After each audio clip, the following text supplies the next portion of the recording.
रजनी को बचपन से ही पेंटिंग का बहुत शौक था। वो हमेशा से ही पेंटर बनना चाहती थी, पर उसके माँ और पिताजी ने उसको कभी भी इस चीज के लिए सपोर्ट नहीं किया और उसकी शादी नीरव से हो गई। नीरव रजनी को बहुत प्यार करता था, पर रजनी हमेशा चुपचाप ही रहती। वो इस शादी से खुश नहीं थी। वो ये शादी नहीं करना चाहती थी। उसे तो हमेशा से पेंटर जो बनना था। अपने इस सपने को वो नहीं पूरा कर पाई, इसलिए वो हमेशा उदास रहती थी। रजनी, बहुत ही बढ़िया फिल्म लगी है, कल देखने चले? नहीं जी, कल मुझे बहुत काम है, मैं नहीं जा पाऊंगी। अच्छा तो कोई बात नहीं, संडे को चलते हैं। देखिए, मुझे फिल्म देखना पसंद नहीं है, आपको जाना है तो चले जाइए। नीरव को मना करके रजनी वहां से चली जाती है और अपने बैग को खोलकर उसमें बंद पड़े ब्रश और कलर्स को देखकर रोने लगती है। रजनी, चलो ना कहीं बाहर खाने चलते हैं, कुछ तुम्हारी पसंद का। जी मुझे नहीं जाना, मेरी तबीयत ठीक नहीं है। रजनी वहां से चली जाती है। नीरव को समझ नहीं आता कि रजनी उससे इतना दूर क्यों रहती है। वो जब भी उसके साथ वक्त बिताना चाहता है, रजनी कोई ना कोई बहाना बना देती है। एक दिन घर पर कोई नहीं था। रजनी घर का सारा काम जल्दी से खत्म कर लेती है। घर पर अकेले होने के कारण वो सोचती है कि वो आज पेंटिंग करेगी।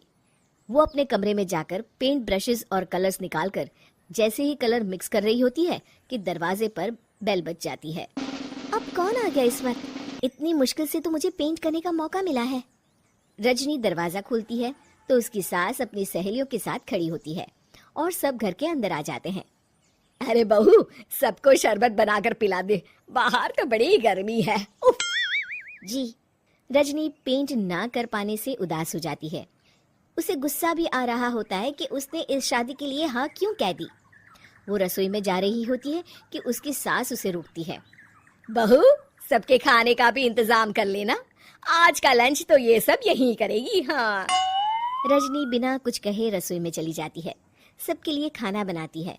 सब खाना खाते हैं और रजनी घड़ी देखती है कि ये सब कब जाएंगे ताकि वो अपनी पेंटिंग कर सके। जब शाम होती है तब सब चले जाते हैं अपने घर। अरे बहू, सब तेरे खाने की तो बहुत तारीफ कर रहे थे, सबको बहुत अच्छा लगा खाना। आपको मुझे सुबह बताना चाहिए था ना कि आपकी सहेलियां आ रही हैं। पता भी है कितना वक्त लगा सारा खाना बनाने में। अरे बहू, तू ऐसे कैसे बात कर रही है मुझसे? तो और कैसे बात करूं? मैं इस घर की कोई नौकरानी नहीं हूं कि इतना काम करूंगी। रजनी अपने कमरे में जाकर दरवाजा बंद कर लेती है।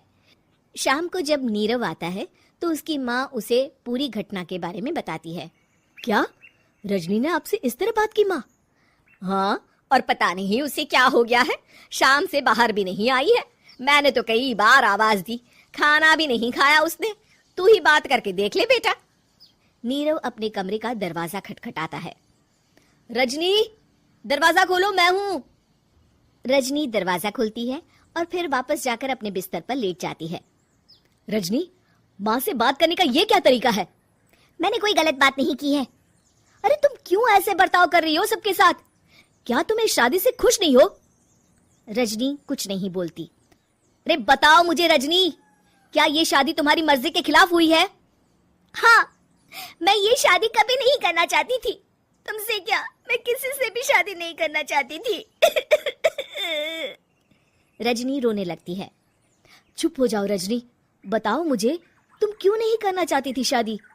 रजनी बेड के नीचे से अपने पेंटिंग्स, कलर्स, ब्रश, पेपर्स निकालती है। इतने में उसकी सास भी कमरे में आ जाती है। ये देख रहे हो, ये थे मेरे सपने।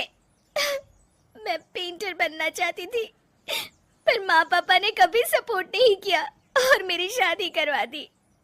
मेरे सारे सपने टूट गए। हर वक्त बस गुस्सा आता रहता है मुझे। मैं जानती हूँ कि आप लोगों की इसमें कोई गलती नहीं है, पर मैं क्या करूँ, मुझे समझ में नहीं आता।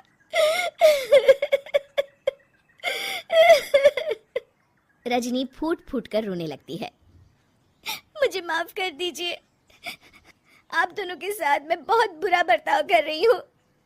अरे रजनी बेटा, चुप हो जाओ तुम। नीरव पानी लेकर आता है। ये लो पानी पियो और शांत हो जाओ। रजनी पानी पीती है और उसकी सास पेंटिंग्स देख रही होती है। अरे नीरव, हमें तो पता ही नहीं था कि हमारी बहू कलाकार है। अरे कितनी अच्छी पेंटिंग्स बनाई है देखो तो। ये वाली तो मैं अपने कमरे में ले जाऊंगी। आपको ये पेंटिंग्स अच्छी लगी? अच्छी नहीं, बहुत अच्छी लगी। और तुमने हमें बताया क्यों नहीं? तुम जब चाहे पेंटिंग कर सकती हो रजनी। हम तुम्हारे सपनों को पूरा करने में तुम्हारा पूरा साथ देंगे। हाँ बेटा, हम कला की कद्र करते हैं।